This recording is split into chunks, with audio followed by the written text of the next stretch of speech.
Assalamualaikum warahmatullahi wabarakatuh. Kami dari kelompok 5. Pada kali ini kami akan membahas yaitu dinamika politik dan peradaban Islam di Nusantara. Islam di Indonesia tidak hanya dipahami sebagai ajaran keagamaan, tapi juga sebagai kekuatan yang membentuk sistem pemerintahan, budaya, dan kehidupan sosial masyarakat. Fokus pembahasan kami adalah bagaimana kerajaan-kerajaan Islam berperan dalam penyebaran Islam, serta bagaimana peradaban Islam terus berkembang dari masa prakemerdekaan hingga era modern. Di sini ada nama kelompok kami, yaitu Jambatul Dahara, Muhammad Albar, M. Hadi Timan Firdaus, dan Andi Rimba. Materi pertama adalah teori tentang masuknya Islam. Teori pertama adalah Gujarat dan Mekah. Gujarat dan Mekah menjelaskan jalur masuknya Islam ke Nusantara. Teori Gujarat menyebutkan bahwa Islam dibawa oleh pedagang Muslim dari India, khususnya wilayah Gujarat, yang aktif berdagang di pelabuhan Nusantara. Sementara itu, teori Mekah menyatakan bahwa Islam masuk langsung dari Arab melalui musafir dan pedagang Arab. Kedua teori ini menunjukkan bahwa perdagangan internasional memiliki peran besar dalam penyebaran Islam. Teori kedua yaitu teori egalitarianisme. Teori ini berarti selain asal kedatangannya, Islam cepat diterima karena membawa nilai egalitarianisme, yaitu kesetaraan manusia tanpa mengenal sistem kasta. Nilai ini sangat menarik bagi masyarakat Nusantara, terutama masyarakat kecil karena berbeda dengan sistem sosial sebelumnya yang bersifat hierarkis dan tidak adil. Lalu teori terakhir yaitu politik istana. Faktor lain yang mempercepat penyebaran Islam adalah politik istana. Dalam masyarakat tradisional, raja memiliki pengaruh besar terhadap rakyatnya. Ketika seorang raja memeluk Islam, rakyat biasanya mengikuti keyakinan pemimpinnya. Pola ini dikenal sebagai penyebaran Islam secara top-down dan terbukti efektif dalam mengislamkan masyarakat secara luas. Konsep Islamisasi Istana. Islamisasi istana merupakan konsep penting dalam penyebaran Islam di Nusantara. Raja dipandang sebagai panatagama atau pengatur kehidupan beragama. Ketika istana menerima Islam, agama ini tidak lagi bersifat individual, tetapi menjadi identitas resmi kerajaan dan kemudian dilembagakan dalam sistem hukum serta kehidupan sosial masyarakat. Pada poros Sumatera ada intelektual dan hukum. Ada dua yaitu Samudra Pasai dan Aceh Darussalam. Samudra Pasai berperan sebagai pusat intelektual Islam awal di Nusantara. Kerajaan ini menjadi tempat belajar dan berkumpulnya para ulama yang kemudian menyebarkan Islam ke berbagai wilayah, termasuk ke Jawa melalui jaringan dakwah para wali. Yang kedua, Aceh Darussalam. Aceh Darussalam berkembang sebagai pusat kekuatan politik dan hukum Islam.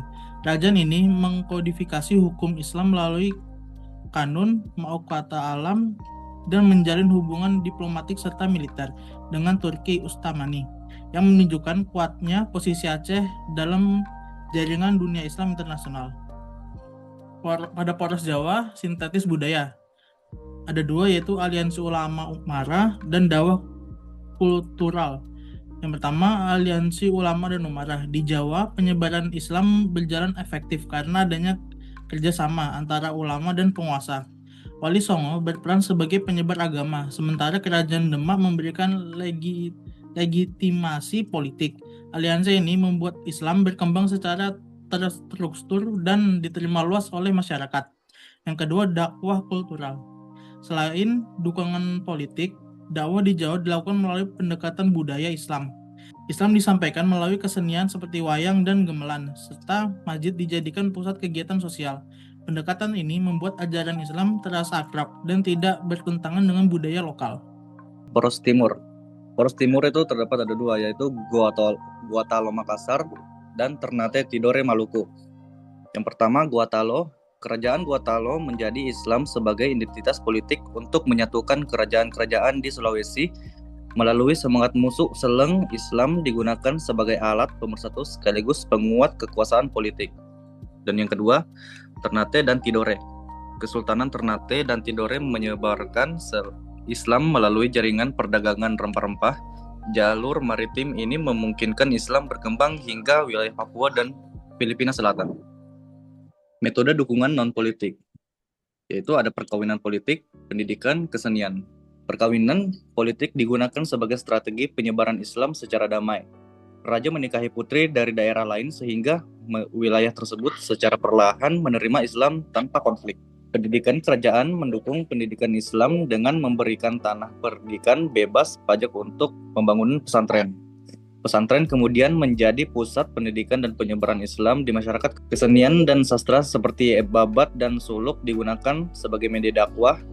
Melalui karya budaya ini, nilai-nilai Islam disampaikan dengan cara yang mudah dipahami dan diterima masyarakat. Selanjutnya itu peradaban Islam pada dan pasca kemerdekaan. Itu pra kemerdekaan itu perlawanan fisik pada kemerdekaan. Pada abad ke-17 hingga ke-19, Islam menjadi ideologi perlawanan terhadap kolonialisme. Tokoh-tokoh agama memimpin perjuangan dengan semangat jihad atau perang sabil yang tercermin dalam Perang Padri, Perang Diponegoro, dan Perang Aceh. Pada masa ini, Islam berperan sebagai kekuatan spiritual sekaligus politik. Selanjutnya itu kebangkitan organisasi. Yang pertama itu Serikat Islam. Serikat Islam berfokus pada perjuangan ekonomi dan politik pedagang pribumi agar mampu bersaing dengan sistem kolonial. Yang kedua itu Muhammadiyah. Muhammadiyah bergerak di bidang reformasi pendidikan modern dan layanan sosial seperti kesehatan dengan tujuan meningkatkan kualitas umat. Yang ketiga itu Nahdlatul Ulama berperan dalam menjaga tradisi pesantren dan menanamkan semangat kebangsaan yang kuat di kalangan umat Islam. Selanjutnya, transisi Islam dan negara di masa pasca kemerdekaan Indonesia. Yang pertama ada di Piagam Jakarta. Pada awal kemerdekaan, Piagam Jakarta memuat kewajiban menjalankan syariat Islam bagi pemeluknya sebagai bentuk aspirasi umat Islam. Lalu selanjutnya pada 18 Agustus tahun 1945, demi menjaga persatuan bangsa, 7 kata dalam Piagam Jakarta dihapus pada tanggal 18 Agustus 1945 sebagai bentuk toleransi umat Islam. Lalu yang terakhir adalah pada saat Pancasila. Akhirnya, Pancasila dengan sila pertama, yaitu sila ketuhanan yang Maha Esa, disepakati sebagai titik temu seluruh agama di Indonesia. Institusional Islam ada 4 poin. Yang pertama, Kementerian Agama 1946. Berdirinya Kementerian Agama menjadi bukti pengakuan negara terhadap urusan keagamaan umat Islam. Yang kedua, integrasi pendidikan pada tahun 1960. Pendirian IAIN dan penyertaan madrasah menunjukkan integrasi pendidikan Islam ke dalam sistem nasional. Yang ketiga, MUI dan UU Perkawinan pada tahun 1975. MUI berperan sebagai mitra pemerintah, sementara UU Perkawinan mengakomodasi hukum Islam dalam kehidupan masyarakat. Yang keempat, ekonomi dan hukum Islam pada tahun 1991. Berdirinya Bank Muamalat dan pengesahan kompilasi hukum Islam memperkuat posisi ekonomi dan hukum Islam di Indonesia. Peradaban Islam kontemporer, era reformasi dan kebangkitan gaya hidup halal mempunyai 4 poin, yaitu 1. Tren hijrah dan media sosial. Dakwah berkembang melalui media sosial dan fenomena hijrah di kalangan generasi muda. 2. Ekonomi syariah. Perbankan syariah dan zakat produktif berbasis digital semakin memperkuat ekonomi umat. 3. Industri halal. Indonesia berkembang menjadi produsen utama produk halal dan kiblat fashion muslim dunia. 4. Islam wasatiyah. Islam moderat atau wasatiyah dipromosikan sebagai ciri khas Islam Indonesia yang toleran dan demokratis. Tandingan, pada masa kerajaan, penyebaran Islam bersifat top-down melalui kekuasaan raja dan wilayah politik. Sementara di era modern, penyebaran Islam bersifat melalui peran masyarakat, ekonomi, teknologi, dan budaya digital. Ini menunjukkan bahwa Islam di Indonesia mampu beradaptasi dengan perubahan zaman. Terakhir, untuk kesimpulan, Islam menjadi mayoritas di Indonesia karena adanya sinergi antara dukungan politik kerajaan dan kemampuan adaptasi budaya. Peradaban Islam Indonesia terus berkembang dari masa ke masa dan tetap relevan hingga era modern dan digital saat ini. Itu saja yang dapat kami sampaikan. Terima kasih. Wassalamualaikum warahmatullahi wabarakatuh.